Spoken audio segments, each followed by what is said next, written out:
Lina, įsivaizduokim tokią situaciją. Daug pasiekusi sporto žurnalistė, dirba labai mėgstamą darbą, gauna gerą atlyginimą ir sulaukusi 24, staiga supranta, kad nori kažkokių pokyčių ir išvyksta į tolimą arabišką šalį. Ar girdėta situacija tokia? Šiek tiek. Taip, iš tikrųjų, būtent mano situacija tokia ir buvo. Tik turiu pasakyti, kad tai nebuvo kažkaip tai netikėta, nes iš tikrųjų reikėtų pradėti šiek tiek anksčiau. Bet mano gyvenimas kažkaip visada buvo toks pakankamai suplanuotas. Aš nuo mokyklos žinojau, kad aš noriu studijuoti žurnalistiką, žinojau, kad aš noriu būti sporto žurnalistė.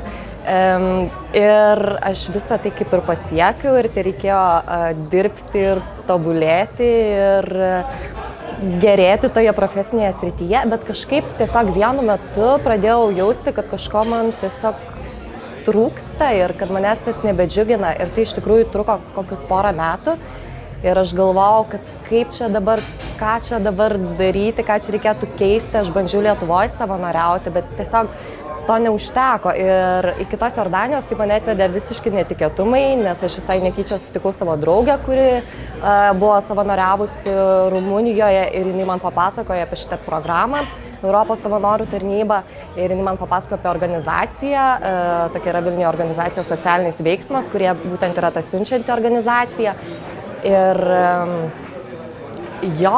kažkaip būtent taip aš parašiau tai organizacijai, aš nubėgau per pietų pertrauką pasikalbėti apie tas savanorystės galimybės ir aš atsimenu, kad tai buvo pati balandžio pradžia, o deadline'as, iki kada reikia pateikti paraišką, buvo balandžio pabaigoj. Tai to laiko nebuvo daug ir aš tada pradėjau svarstyti, ką čia dabar daryti. Ir aš visai svarsčiau apie arabistikos studijas, todėl nusprendžiau, kad kodėlgi man išvažiavau savanoriauti kažkur į tą pusę. Ir Europos savanorių tarnyba, suteikia galimybę savanoriauti visur Europoje ir taip pat kaimyninėse valstybėse, tai pavyzdžiui, Jordanijoje, Libane, Tunise, Palestinoje ir, man atrodo, Egipte, jeigu neklystu. Ir kadangi laiko buvo labai nedaug iki to deadline'o ir aš tiesiog nelabai turėjau laiko susirasti tą tokį projektą ten ir ta pati siunčianti organizacija man pasiūlė savanoriauti Jordanijoje, nes projektas buvo parengtas ir, žodžiu, man beliko ten nusiųsti paraišką ir Skype pokalbį turėti ir viskas, ir laukti atsakymo. O kuo patraukė tos arabistikos studijos? Kodėl būtent arabiškas šalis? Negaliu, tiesą sakant, net nelabai atsimenu, kad nebuvo kažko tokio. Tiesiog man ta kultūra, man ji buvo tokia visą laiką įdomi ir mane domino ir kažkaip pagalvojau, kad tai būtų įdomu studijuoti. Gal būtent todėl aš ir pasirinkau Jordaniją, pasirinkau tą šalį, nes tai buvo visai kitaip negu Europai. Na tai ne ta vieta, kur tu gali taip tiesiog paimti ir nuvažiuoti tikriausiai. Tai taip, aš tą suprantu, tau buvo įdomu, o kaip sureagavo artimieji, draugai? Nes aš suprantu, kad tau yra įdomu, bet iškyla tas saugumo klausimas. Taip, tai tikriausiai labiausiai pergyveno mano mama, nes vis tiek visos tos naujienos, kurias mes girdim apie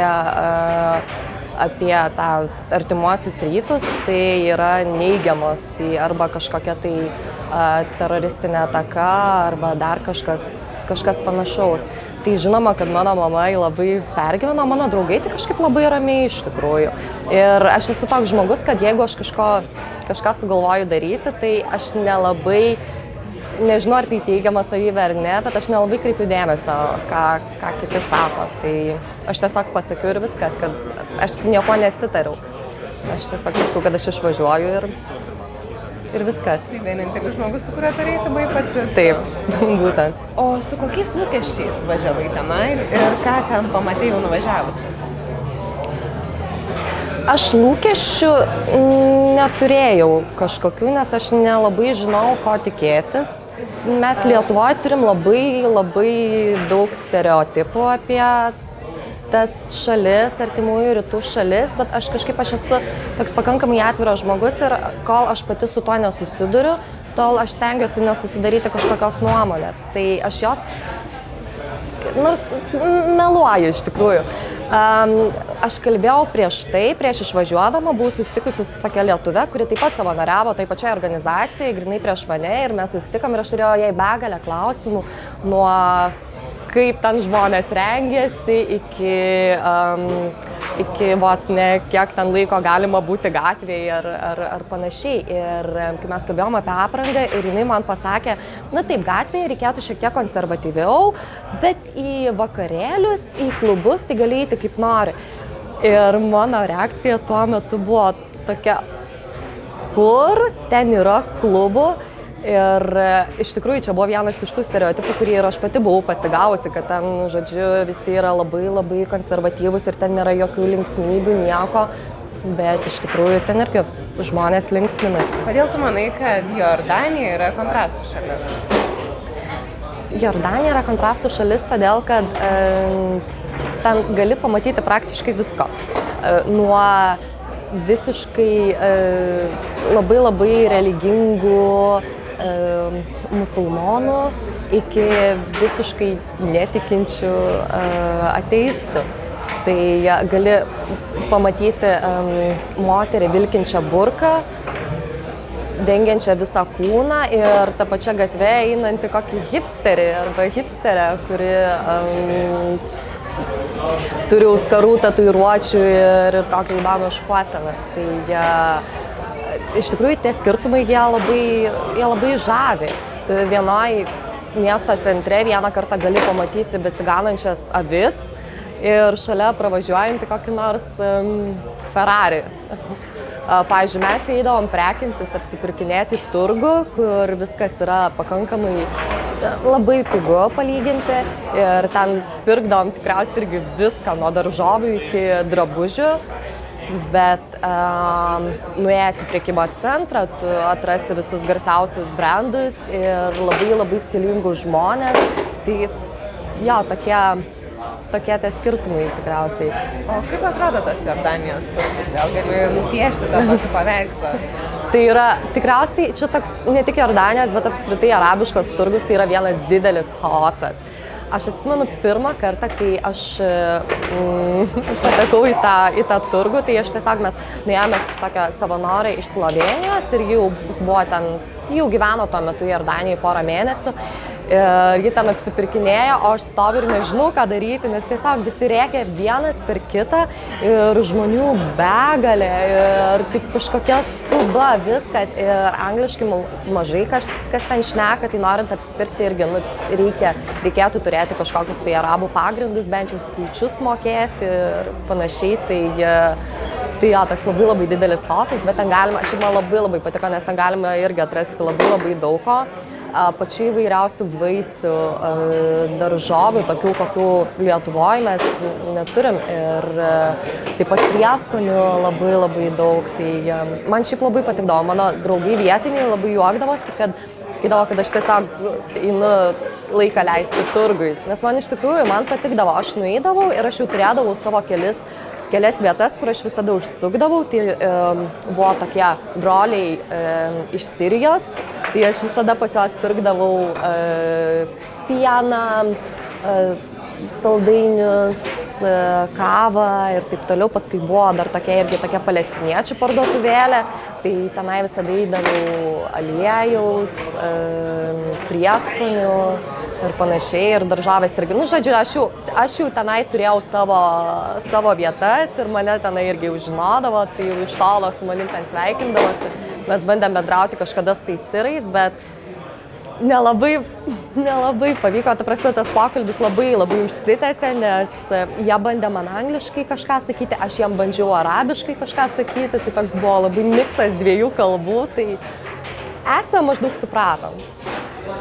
Tu kalbėjai apie turgų kaip apie vietą, kur yra begalė žmonių ir labai daug chaoso. Ar nebuvo pačiai baisu tenai? Mieste turi galvoje ar tam pačiam turgui? Ne, kažkaip tikriausiai Tik pirmą kartą tikriausiai. Galbūt dar antrą, bet šiaip ne, tiesiog pripranti prie to. Ir tiek, tai... O apskritai tame mieste, kur tu gyvenai, tu jauteisi saugi? Jo. Visiškai. Aš dabar bandau prisiminti, ar buvo kada nors momentas, kada nesijaučiu, bet tikriausiai, kad ne. Šiaip Jordanija, palyginti su tom aplinkiniam šalim, jie yra pakankamai saugi, nes tai yra visiškai turistinė šalis. Ir realiai jie iš to gyvena, iš turizmo. Tai ir pakankamai daug dėmesio skiria saugumui, nors pasitaiko visokių incidentų. Visai neseniai buvo, galbūt prieš porą savaičių, buvo vienas išpuolis, kurio metu 10 žmonių žuvo ir tarp jų ir kanadietė turistė. Tai, bet čia tokie, per tą laiką, kai aš tenai buvau, tai girdėjau gal kokius 2 kartus, kad kažkas vyko, bet ne sostinėje, ne mane, bet kažkur aplinkui. O šiaip tai, jo, ten skiria nemažai dėmesio saugumui ir yra labai daug patikros punktų, kur tiesiog sustabdo, patikrina pasus arba autobusus sustabdo. Tai ir nedažniausiai, bet visada tikrina tik vietinius. Turistų net neliečia, bet visada tikrina vietinius. Pavyzdžiui, per Kalėdas, prieš Kalėdas, tai irgi buvo labai didelis dėmesys saugumui skirtas, buvo tikrai labai jautėsi, kad ir policijos daugiau patruliuoja ir taip toliau. Ir šiaip pripranti prie tokių dalykų, kaip pavyzdžiui, gatve važiuojanti militarizuota mašina ir iš jos išlindęs pareigūnas kaukėtas ir su ginklu. Tai iš pradžių tai pasidaro šiek tiek nejauku, bet pripranti prie to, nes supranti, kad čia saugumas yra, kad čia ne šiaip kas nors su ginklais važinėja, bet tiesiog dėl saugumo viskas. O lengva buvo priprasti prie to valstybės chaoso ir tokių didelių skirtumų? Kažkaip man nebuvo sudėtinga iš tikrųjų, nežinau. O kas lemia tos skirtumus? Kodėl ten taip yra, kad vienoje miesto dalyje ganasi avys, o kitoje Ferrari žmonės važinėjasi? Tai tiesiog taip yra. Aš manau, lygiai taip pat kaip ir Vilniuje, pavyzdžiui, yra rajonai, kur visokie treninguoti vaikinukai vaikšto. Yra rajonai, kur prabangus namai stūksta. Tai aš manau, kad tai yra tiesiog tokie, kaip jau per laiką susiformavę susiskirstimai. Ir tiek šiaip jo, tos avys tai mane nustebino iš tikrųjų, nes kažkaip tiesiog eini savo ir žiūri, banda. Jeigu aš gerai atsimenu, tai Jordanija pagal santvarką yra konstitucinė monarchija ir jinai turi karalių. Tai labai įdomu, kaip žmonės žiūri į tą monarchą? Labai iš tikrųjų įvairiai. Šiaip tas karališkosios šeimos kultas tai jis yra labai didelis, nes visur gali pamatyti, visur kebabiniai gali pamatyti buvusio karaliaus, esamo ir būsimo nuotraukas. Tiesiog dar vieną juokingą istoriją prisiminiau. Viena savanorė iš Slovenijos pasakojo, kad kai atvažiavo į Jordaniją ir jinai nieko nežinojo apie tą karališką šeimą. Ir apie nei tą buvusį karalių, nei tą būsimą. Ir taksi automobilyje jinai pamatė 3 vyrų nuotraukas. Na ir jinai pagalvojo, okei, tai čia tikriausiai yra taksistas, jo tėvas ir jo sūnus. Ir tada, žodžiu, buvo tokie mokymai savanorių, tokiam viešbutį. Ir jinai nueina į tą viešbutį ir ką jinai mato? Jinai mato tas pačias 3 nuotraukas. Galvoja, kodėl čia taksista šeima ant sienos. Tai jo, iš tikrųjų, tas karališką šeimą, tai gali pamatyti visur, ta prasme, nuotraukas visur. Netgi tokia mano labai pamėgtoj falafelių restoranėlį. Tai kažkada lankėsi karalienė ir yra tokios labai neryškios, susiliejusios nuotraukos, kaip jinai spaudžia ranką šitam savininkui. Ar bendrauja su savininku ir yra pakabinta ant sienos ta nuotrauka, kad čia buvo karalienė. Iš tikrųjų, ta karališkoji šeima, tai jinai tokia yra labai puikiai reprezentuoja Jordaniją užsienyje, nes labai gerai sutarė ir su Jungtinėm valstijom, ir su Europą, nes jie yra Karalienė, tarp kitko, man beprotiškai patinka, nes yra labai išsilavinusi moteris ir ji dalyvauja įvairiose konferencijose, kalba apie moterų teisės ir taip toliau. Ir garsiausi pasaulio universitetai ją kviečia kalbėti. Tai aš labai tikėjausi, labai norėjau ją kaip nors pamatyti, sutikti visokių renginius, kur čia ieškau, kaip čia būtų galima, bet man dėja nepavyko. Tai va, bet šiaip, o žmonės taip pakankamai nevienareikšmiškai žiūri į karalių. Tai vieni sako, kad jis yra užsienietis savo šalyje, nes jis labai daug laiko užsienyje yra praleidęs, mokėsis užsienyje. Būsimas karalius irgi jis baigė mokslus užsienyje. Tai žodžiu, jo, jie tokie labiau reprezentuojantis šalį. Gal grįžkim prie tavo savanorystės, iš tikrųjų, kur yra mūsų pokalbio esmė. Kaip atrodydavo tavo standartinė gal savaitė? Nežinau, ką tu ten veikdavai ir ką veikdavai po savanorystės? Savanorystei, pačiam darbui mes paprastai skirdavom 3 dienas ir viena diena būdavo laisva ir vieną dieną reikėdavo praleisti, teoriškai reikėdavo praleisti biure. Tai kas mane nustebino, tenai nuvažiavus, aš šito nežinau, kad darbo savaitė prasideda sekmadienį. Tai nuo sekmadienio iki, sekmadienis kaip pirmadienis, tiesiog. Tai va, tai aš savanoriavau su pabėgėliais, bet ne tais pabėgėliais, ne tais naujais, kurie dabar plūsta į šalį, bet tais, kurie jau tenai šiek tiek yra pagyvenę. Tai pavyzdžiui, palestiniečiai, mes tokiai palestiniečių stovyklai savanoriavom, kuri ne stovykla, bet ten jau toks tiesiog kaimelis, jis yra visiškai atviras ir jie ten jau kartom gyvena. Ten yra tie palestiniečiai, kurie atvyko į šalį 48 ir 68 metais. Bet vis tiek jie ten turi daug problemų, jie ne visi turi pasus Jordanijos ir, žodžiu, susiduria su sunkumais. Tai tenai mes mokėme su kolega vokiečiu, mes dirbom tokioje mokykloje su paaugliais berniukais. Taip pat dirbom tokioj sirių, galbūt galima sakyti, prieglaudoj, kai ten gyveno toks tiesiog didelis gyvenamasis namas ir ten gyveno moteris iš Sirijos su vaikais. Jų vyrai arba žuvę per karą, arba tiesiog likę Sirijoje. Tai ten irgi mes turėjome įvairių užsiėmimų, tai buvo anglų kalbos pamokos moterims, pamokos vaikams, sporto užsiėmimai su moterimis. Tai čia tokie, čia buvo mano pagrindinės veiklos. Tai pavyzdžiui, į tą palestiniečių stovyklą, realiai nuo Amano iki to kaimelio, galbūt kokia valanda kelio.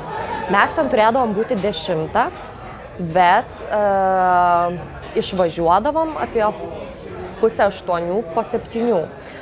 Todėl, kad viešojo transporto sistema ten yra tokia, kad autobusas išvažiuoja tada, kai prisirenka žmonių. Tai tu tiesiog nežinai, kada tu išvažiuosi. Tu nuvažiuoji į stotį ir tu gali išvažiuoti už 10 minučių, bet gali išvažiuoti už valandos. Tai, kad nevėluotume, tai mes visada atvažiuodavome anksčiau. Tai netgi atsimenu irgi tokią istoriją. Čia buvo tikriausiai pati absurdiškiausia istorija, kokia man yra nutikusi. Tai nuvažiavome mes į tą stotį, lipome į autobusą, laukiame, bet žiūrime, kad čia žmonių nesirenka, vadinasi, mes labai ilgai lauksim, vairuotojų irgi nėra. Ok, tai galvojam, tada perlipsim į kitą autobusą ir tada persėsim tam tokiam kitam kaimelyje. Ir mes išlipam ir tada vairuotojas pamatė, kad jo keleiviai išeina ir jis pradėjo mus vytis. Ir mes jau lipam į tą kitą autobusą, pora iš mūsų įlipo ir tada aš jau turėjau lipti, bet jis tiesiog atsistojo tarpdurį ir neleidžia ir jis kažką rėkia arabiškai. Aš stoviu, galvoju, o Dieve, kas čia dabar bus, ar čia jau, kas čia man jau pavojinga, nes tikrai jisai stovi ir rėkia, aš jam sakau, tu nerėk ant manęs. Bet kažkaip tada kiti žmonės, keleiviai, tai paėmė, jį ten patraukė, žodžiu, nustūmė, mes įlipom į tą autobusą, viskas atsisėdom, galvojom, ok, bet čia ne viskas. prisirinko žmonių ir jau autobusas kaip ir pajudėjo, bet tada atvažiavo policija.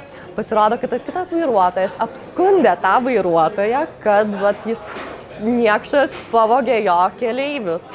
Ir jo, tai buvo, ta prasme, kažkas neįtikėtino, mes sėdėm ir mano kolegė Lenkė, kuri kalbėjo arabiškai, ji bandė paaiškinti, kad niekas čia mūsų nevogė, niekas mūsų nenuviliojo, kad mes patys savo norų įlipom. Jai sako, ne, viskas čia gerai, tu čia palauk sėdėk.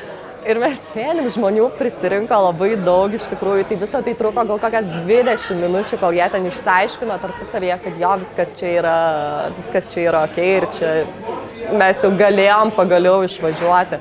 Bet tai buvo kažkas neįtikėtino, tu sėdi ir realiai nieko negali padaryti, kažkas ten vyksta, kažkas aiškinasi.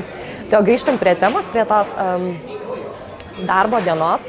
Tai nuvažiuodavom mes į tą stovyklą ir ten irgi niekada nežinai, ar turėsi pamoką ar neturėsi, nes šiek tiek trūko komunikacijos.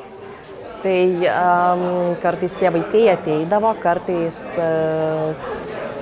kartais neateidavo. Tai irgi visko būdavo. Šiaip mes dirbom tenai, minėjau, kad su paaugliais berniukais, tai čia irgi toks truputėlį yra iššūkis, nes su paaugliais apskritai yra pakankamai kartais sudėtinga dirbti, o čia dar kai dirba su jais užsieniečiai ir tarp užsieniečių yra mergina, tai jo buvo šiek tiek sudėtinga, tai aš buvau ta tokia griežtoji, mano kolega vokietis, tai jis buvo tas toks švelnesnis. O per laisvą dieną ten veikdavai? Tu važiuodavai kažką pamatyti ar... Taip, Jordanijoje yra pagrindiniai keli objektai, kuriuos būtina pamatyti, kiekvienas turistas turi pamatyti, tai yra aišku Petra, vienas pasaulio stebuklų, tai mes ten buvom, yra dykuma, ten važiuoja žmonės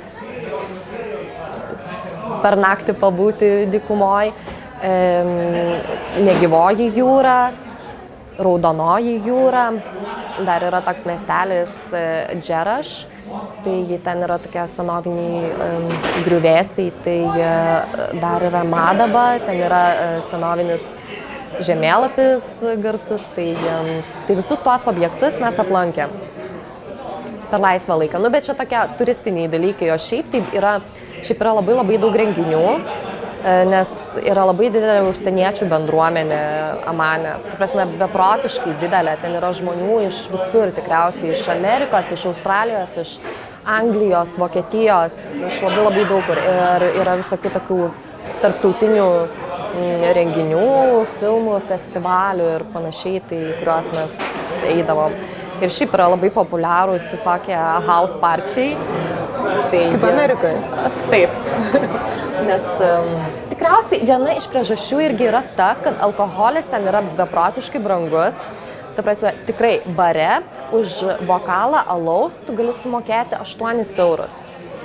Ir čia bus tas toks jau normalus, nebrangus skaitosi tenai. Tai, ir net ne pusę litro, bet ta prasme, mažas bokaliukas 8 eurai.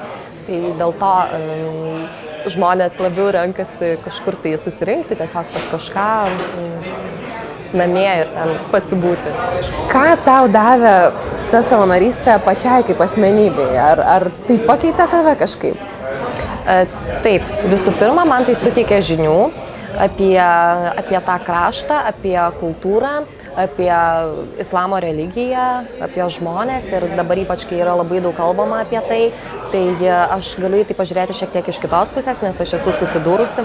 Lietuvoje yra labai daug, žmonės labai bijo to apskritai, tų žodžių arabas, musulmonas, nes jie tiesiog niekada nėra tikriausiai su tokiais žmonėms susidūrę ir jie girdi tik tas neigiamas naujienas, tai ta baimė yra pakankamai suprantama, aš manau. Taip pat man tai davė tokį labai daug pažinčių, labai daug įdomių žmonių, naujų žmonių mano gyvenime. Taip pat aš labai pradėjau vertinti savo pasą, todėl kad mes lietuviai turim būti labai laimingi, kad mes gyvenam, labai turim džiaugtis, kad mes gyvenam Europos Sąjungoje. todėl, kad mes turim galimybę keliauti. Aš susipažinau Jordanijoje su vaikinu iš Sirijos, kuris yra beprotiškai protingas, labai gabus, labai toks užsispyręs ir siekiantis tikslo. Ir jis norėjo studijuoti Lietuvoje. Ir čia prieš porą metų tai vyko ir jis aplikavo į Mykolo Riomerio universitetą Vilniuje, viskas ir jį ten priėmė, viskas kaip ir gerai. Jam tereikėjo nuvažiuoti į Egiptą Lietuvos vizos ir jis negavo Egipto vizos, kad nuvažiuotų į Kairą Lietuvos vizos. Tai ir jį atmetė, jo prašymą atmetė 3 kartus.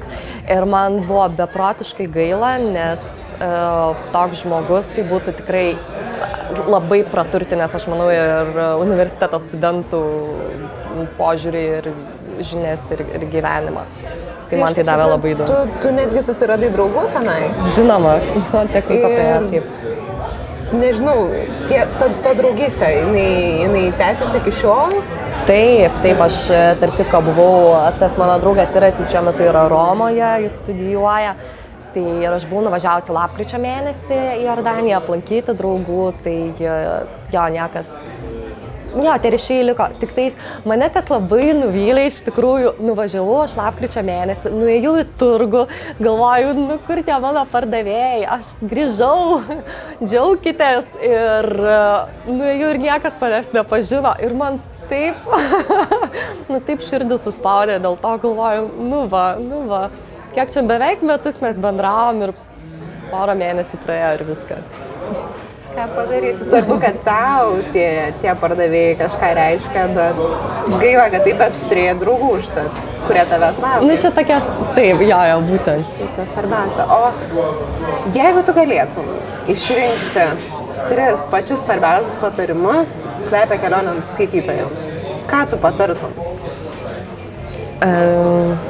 Apskritai apie keliones? Kelionių gal tematika, nes nepaslaptis, kad kodėl ir mes turim šitą projektą, tai kad žmonės neišdrįsta keliauti, jie bijo kažkokių stereotipų, apie kuriuos mes kalbėjom, bijo keliauti į tam tikras valstybės, bijo apskritai pasiryžti tokiam žingsniui. Tai ką tu jam pasakytum? Aš tikriausiai būtent pasakyčiau nebijoti. Nebijoti ir keliauti, tikriausiai tai yra pagrindiniai dalykai. Aišku, ta baimė yra, ji visada yra, bet nežinau, bent jau man tai jinai yra tokia maloni, nes tu tiesiog tu sužinai, tu pamatai, tu patiri kažką visiškai naujo ir man tai yra, nežinau, kažkas tokio ir tai yra daug stipriau už tą baimę. Tiesiog reikia nebijoti. Aš visiems žmonėms, kurie svarsto apie tai, kad gal čia man kažkur važiuoti, bet gal nevažiuoti ir čia važiuoti mokytis kažkur į užsienį ar panašiai, aš visada sakau važiuok, nes tiesiog aš manau, kiekvienam reikia tos patirties, kelionių patirties, nes tai labai stipriai praturtina žmogų. Nes tu tiesiog pamatai, kad yra kažkas daugiau negu tavo kiemas, negu tavo aplinka, kad yra žmonių, kurie visiškai kitaip bendrauja. Tarp kitko, jeigu dar turim laiko paminėti, labai paprastas pavyzdys, ar ne? Kažkada manęs pažįstama Danė paklausė, tai visiškai ne į temą. Sako, kiek pas jūs Lietuvoje katė turi gyvenimų? Sakau, 9. O, sako, pas mus 7. Tai tiesiog tokia, ta prasme, visiška smulkmena, bet tu tada supranti, kad, žmonės yra skirtingi ir yra labai smagu pažinti tas kitokius žmonės, kitus žmonės, kitas kultūras. Kurie tą patį dalyką žiūri iš skirtingų pusių. Taip. Kuo tau, Lina, kvepia kelionės? Man kelionės kvepia tikriausiai nuotykiais, patirtimi, naujais dalykais. O koks buvo kvapas, kai tu tik įeidavai į tą turgų? Kuo jis kvepėdavo? Kuris tau taip labai patiko Jordanijai? Chaosu. Chaosu? Man tai kvepėdavo dideliu chaosu. Taip. Tai toks jausmas tikriausiai ir liko apie tą Jordaniją? Iš tikrųjų šalis, kurie yra toks malonus chaosas. Nes iš tikrųjų chaosas yra visur tikriausiai, tik tais galbūt tose prekybos centruose ten viskas yra šiek tiek kitaip, bet šiaip jo, toks didelis, nedidelis, toks malonus jaukus chaosas. Man jis tapo jaukiu. Tai ką, Lina, ačiū tau už pokalbį. Ačiū tau.